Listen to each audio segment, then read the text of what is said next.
Hello everyone, welcome to the GeoEcologist. I'm Dr. Krishnanand and you're watching our series that is a special rapid revision series in collaboration with Shield IS that we have designed specially for prelims examination for UPSC 2024. So if you have not watched the earlier videos, it's there in the playlist. So this is the third in the line. So now in this third video, we are going to look into certain aspects of climate change and also looking into some steps that has been taken for energy crisis and other topics as well. So watch the video till the end. It's going to be very important for upcoming examination. And please do share these videos amongst your circles to all the aspirants and hope this helps you in your preparation. And also please, if you have not subscribed our channel yet, do subscribe so that you can get notifications whenever we upload the video. So now let's learn.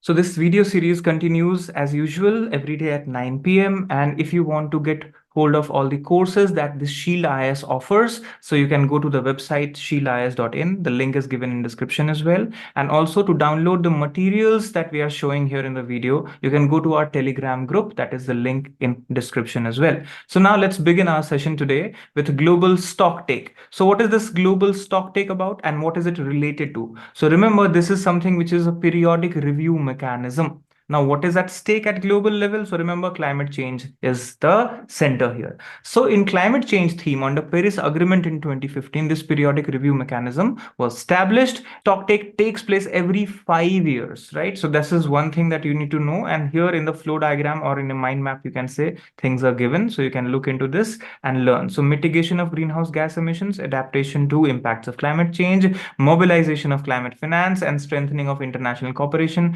These are the four important things, and here the review is done every 5 years.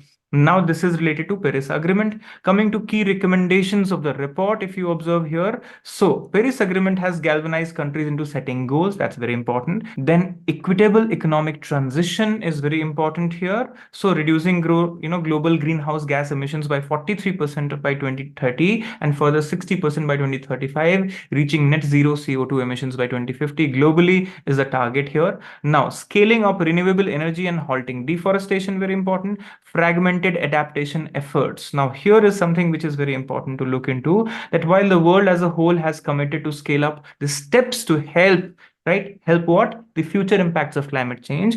Most efforts are fragmented, incremental, sector specific. This is very important that it is sector specific and cross-sectional, multi-sectoral approach is very important here. So transparent reporting on adaptation could facilitate and enhance the understanding and implementation, and as well international cooperation. Addressing loss and damage is very important here, and enhancing climate finance, as usual, we talked about earlier as well. Coming to green energy, that is the second topic here in today's video. So green energy is something which is all across the news, and it could have a potential questions coming in future. So generated from natural resources, it's that energy type which is basically based on all the natural resources like sunlight, wind, water, which you say non-conventional sources of energy. But the point here, green energy, is that it's very efficient and it's going to be somewhere not generating as much carbon emission that we are generating through usage of fossil fuel.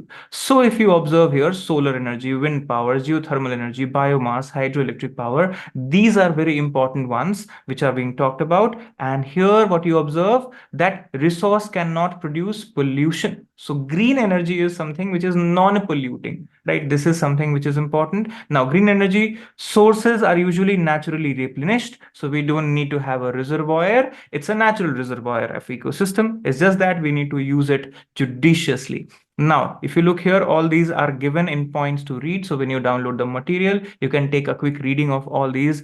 But what is important here, that is these points. Why is it important? So mark my words, this MCQ on green energy will have some of these statements which are very important. So green energy is important for environment as it replaces negative effects of fossil fuel, first thing. It's also renewable and clean. Third, it releases far less greenhouse gases, and it leads to stabilizing energy prices and energy crisis across the world. So this is very important here to look into. Then also, it is more flexible and less dependent on centralized sources, right? and it has low cost solution for energy needs, right? So this is something which is important. Now, which type is the most efficient? If you observe, so renewable energy sources are currently ranked as in terms of efficiency. So wind power, geothermal, hydropower, nuclear, and solar. This is the sequence that you observe here, that these are the most efficient ones.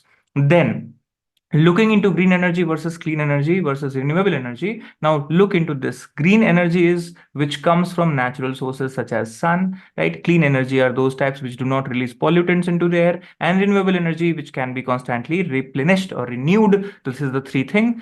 And here if you observe ocean renewable energy as well, we are going to look into. So wave energy, tidal energy, and remember we have done a video on ocean currents, waves and tides, and also the energy. So in economic geography videos, you'll observe that's also given here. But now this area is where the world is doing a lot of progress. So here in India, wave energy potential of 40,000 megawatt, tidal energy potential of 9,000 megawatt, and ocean thermal gradient potential is 180,000 megawatt. So this is something which we are looking into. India being a peninsular country, we have a lot of potential here, right? And for tidal energy, what is requirement? The high tide must be at least 5 meters or more than low tide, right? This is important. So Gulf of Cambay here and Gulf of Kutch in Gujarat with higher tidal ranges are suitably understood for this, but still the harnessing is underway. Now, benefits of harnessing ocean energy, if you observe, so utilization of resource potential, predictable power, easier grid integration, seashore protection happens, higher energy density, less visual and noise impact, social economic impact. So these are the important points to be noted down. Come to green nudges here. Now, green nudges are gentle persuasions to influence environment friendly behavior in people. So you nudge people to behave environment friendly, right? Eco-friendly behavior. So behavioral economics, nudges are interventions that influence people's choices, right? So if I say that, do not use plastics, use your, something else for if you buy some vegetables outside. Right. So persuasion is act of influencing here. This is called green nudge. So green nudging is also compelling manner to convince people, to motivate them towards environment. So increasing environmental empathy, credibility, and all those things are very important here. So effective communication is very important. So green nudges at a glance, if you observe, it's given here, right? Makes sustainability easy, sustainability attractive, sustainability social, and sustainability timely. So I'm sure you have seen that people even in higher reaches of society have started using jute bags, and that's one of the reason here. So this nudge theory is given and developed by economist Richard Thaler. Under this concept, if you observe, there are these small stimuli that influences decision making of people. So if you influence their choices and decisions in such a manner that environment is protected, then it's a great thing, right? That's called nudging. Now look into ozone hole again. So look into ozone hole protection, reasons for ozone hole we have talked about earlier as well. Now this depletion and depleting substances, so chemicals, CFCs, HFCs, halons, methyl bromide, and the impact that we have talked about. So some things related to these protocols could be one of the things. So 87 is Montreal, 85 is Vienna, from where the convention, the idea came, and Montreal Protocol is when the substances were being talked about, and then finally we have this in place. Now in Kigali Amendment here, 2016, there was amendment to Montreal Protocol where you have the consumption of HFCs and avoid much of the projected global increase associated to climate change was discussed. So Kigali Amendment is related to ozone, that you should remember. Coming to solar radiation management, which is going to be very important here.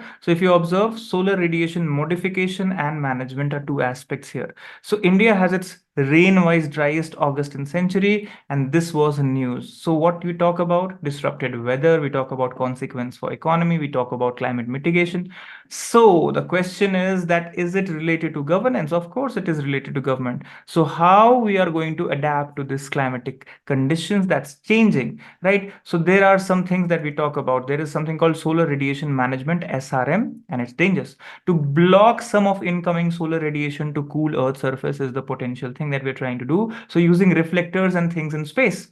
So are we going to actually do this? This is the question here. So SRM dangers emerge from the fact that it interferes with natural mechanism and unavoidable planet-wide effects. So SRM experiment by one country leads to more rain over Horn of Africa, and this than expected, then there will be flooding, trigger a locust swarm, and eventually destroy crops in Pakistan and India. This is something very interesting to look into. Now, look into geoengineering things that we are having, and there is a caution marked here. So, Climate Overshoot Commission calls for more research like SRM technologies and others, and look into the gaps, right? Then it also argues retaining SRM in mix of potential climate mitigation solutions, not the only solution.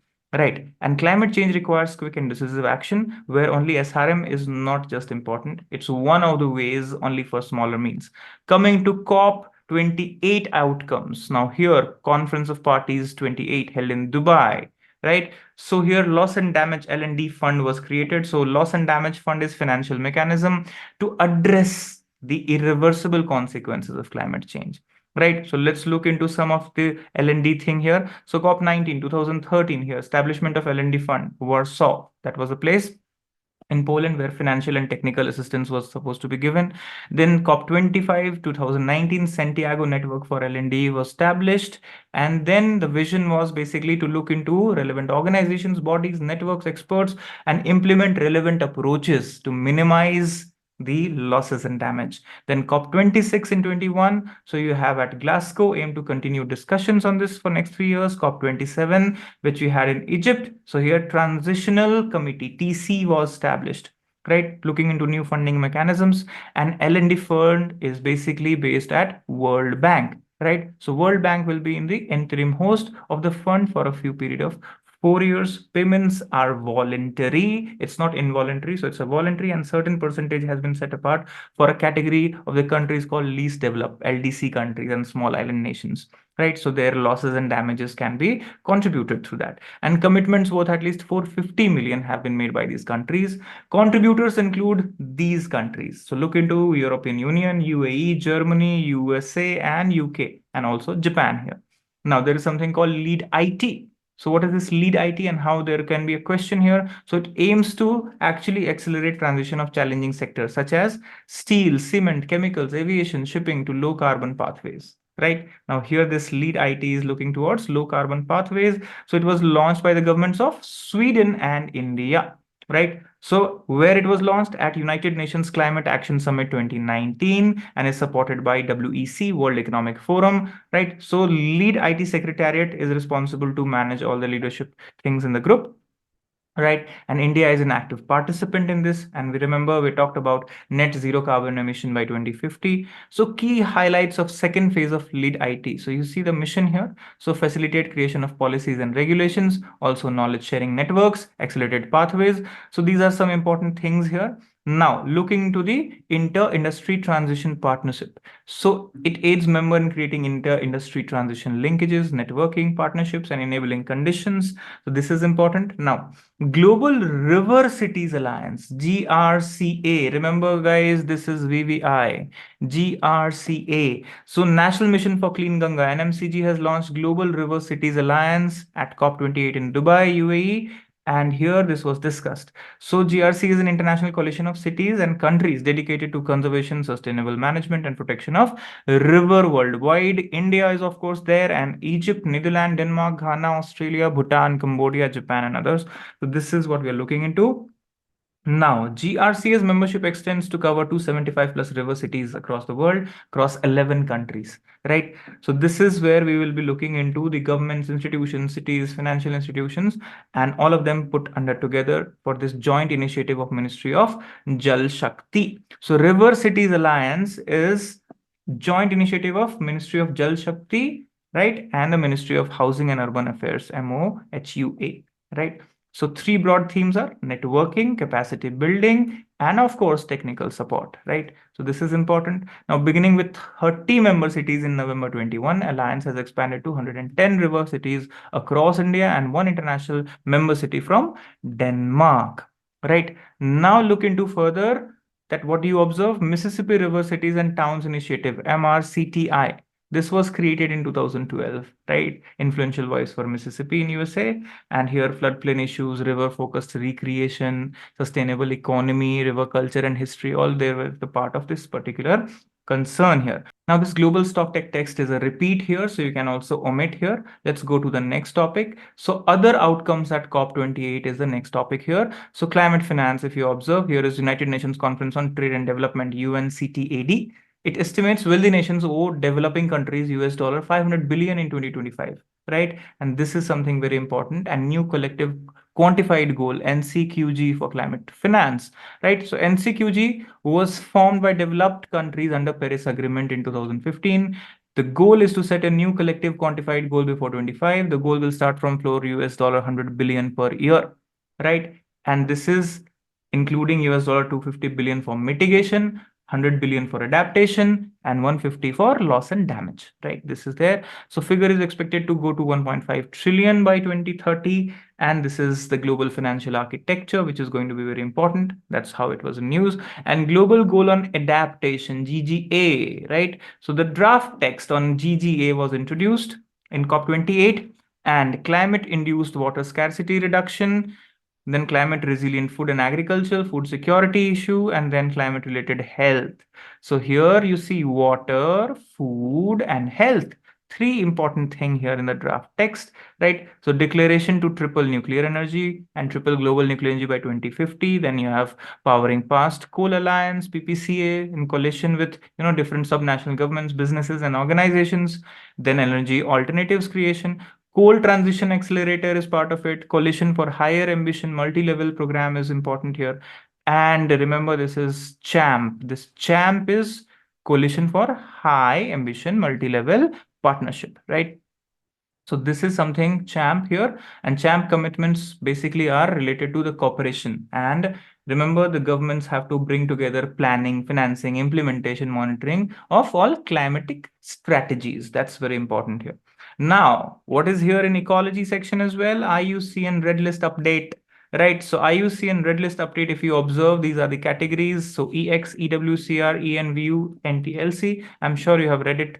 So these categories are here. What are the key highlights? So climate change threatens diverse species. Species ranging from Atlantic salmon to green turtles face growing threats due to climate change. IUCN Director General emphasized on urgency. And here it was there. So freshwater fish assessment, if you observe, the first comprehensive assessment of global freshwater fish species revealed 25% of assessed fresh freshwater species are at risk of extinction, right? This is important. Impact of climate change on Atlantic salmon. So if you observe, North Atlantic Ocean basin is facing a lot of issues. And here anadromous, meaning they live in both fresh and salt water, this salmon, right? So salmon population declined by 23% here, and moving them to least concern to near threatened. So their category change here on salmon. Then green turtles facing extinction. So your Central South Pacific, East Pacific green turtle population endangered and vulnerable. So when I say Central South Pacific and East Pacific, look into places like Polynesia and the island chains out here till Hawaii Islands as well. Now come to mahogany trees facing endangerment. So big leaf mahogany. So Swietenia microphylla is very important for timber, and it's also category shifts from vulnerable to endangered category now. So there is 60% reduction over last 180 years of mahogany, and ebony you see already is now extinct in so many parts of the world already. And conservation of success stories. So Simicter horned oryx, this one, right? A desert antelope moves from extinct in the wild to endangered, showcasing successful reintroduction. Saiga antelope is another one, from critically endangered to near threatened due to conservation measures. So these are positive ones. These are good ones, so they can remember. And then we have Arctic report card. So if you observe, National Oceanic and Atmospheric Administration, NOAA, has released 18th annual report. And what are the things here in report card? Let's look into. So here in report card, you will find that there is a peer review system for clear, reliable, and concise environment information. And this is what it talks about. So here is 2023 Arctic wide headlines. So extreme heat, warmest summer in Arctic since 1990. Wetter Arctic, sixth highest since 1950, and declining sea ice. This is a big problem here. So here we are looking into the issues here. So marine algae 57% increase, right? And that's an indicator that things are not going well in Arctic. Tundra greening is there, then you have warm ocean water, right? Sea surface anomalies, sea surface temperature anomalies, near record melt, unprecedented wildfire, and salmon ups and downs in 2022. So in Yukon River or Chinook salmon at record. So this is something where you see the Arctic report, right? And then what you have is Green Voyage 2050 project. What is this Green Voyage project? Let's look into it. So Green Voyage is partnership between government of Norway and IMO. So it is International Maritime Organization, right? This is called Green Voyage 2050 project. It transforms shipping industry. That's its vision, right? For carbon neutral future. And here clear vision to cut total annual greenhouse gas emissions by minimum 50% by 2050, right? And the base level is 2008. Here, if you observe which countries are there, 12 countries. So Azerbaijan, Belize is Mesoamerican country here, China, Cook Islands, Ecuador, Georgia, India, Kenya, Malaysia, Solomon Islands, South Africa, and Sri Lanka. So if you want to look into, please take a map and look into all these important countries. Now here, there are participating countries in different groups. So new pilot countries and pioneer pilot countries. So this is related to this Green Voyage project, if you can remember. And then you have Green Credit Program. So let's look into Ministry of Environment, Forest and Climate Change, Green Credit Program, GCP, implementation for rules 2023, right? So what are the activities? 8 key types of activities are covered, right? And its broader life campaign is in news, lifestyle for environment. It's very important here. So what are the important things? Tree plantation, water, then you have sustainable agriculture, restoration to productivity and everything. Then you have waste management, air pollution, mangrove conservation and restoration, eco-mark, sustainable building and infrastructure. This is important. And then you have earning and calculation of green credit. So here, to earn green credits, participants need to register their environmental activities through a dedicated website. And then based on agency's report, the administrator will grant applicant a certificate of green credit. That's how. And calculation of green credit is determined by factors such as resource requirement, scale, scope, size, other relevant parameters, right? So green credit registry and trading platform, if you observe, is very important. And a carbon credit is a unit of exchange that can be used to offset greenhouse gases, right? So in Kyoto Protocol, we have discussed it already. So carbon credit trading system 2023, you can look into it, right? And concerns regarding this green credit program, this could be one area of question. So verification and validation is a complex thing. Concerns existing regarding the administrative burden, right? And then you have risk of greenwashing. Now this greenwashing is something you should take care of, that there is a risk that some participants may enrage in greenwashing where falsely claiming environment friendly activities. And this is greenwashing, right? So greenwashing could be one area, that which of the following is related to greenwashing or something like that. So regional differences are issues. And then you have something called evapotranspiration, climatology, guys. There is a video on these topics in climatology playlist, so please watch it. And then there is carbon border adjustment mechanism. So European Union has announced this carbon border adjustment mechanism will be introduced in October 2023, and this is where we're talking about. So here CBAM, right? Remember, this carbon border adjustment mechanism will translate to 20 to 35% tax on select imports into EU from 2026 1st January. So there is Fit for 55 in 2030 package, and EU is the here EU plan, remember. So this is important, and the idea is to reduce greenhouse gases by 55% by 2033. So these are different steps which are being taken, and you can look into. So CBAM could be one area which is here and which is related to international trade as well. So it could be part of your question and answer. Now let's stop here for tonight, and then we'll meet after this for the new topics. So I hope these topics you'll be studying. Download this study material from our Telegram channel, and also visit the website of Sheila IAS if you are interested in the courses related to UPSC. Then we meet for the next video. So best wishes, keep learning, and please do jot down the important points, and hope this quick revision helps you a lot. Take care.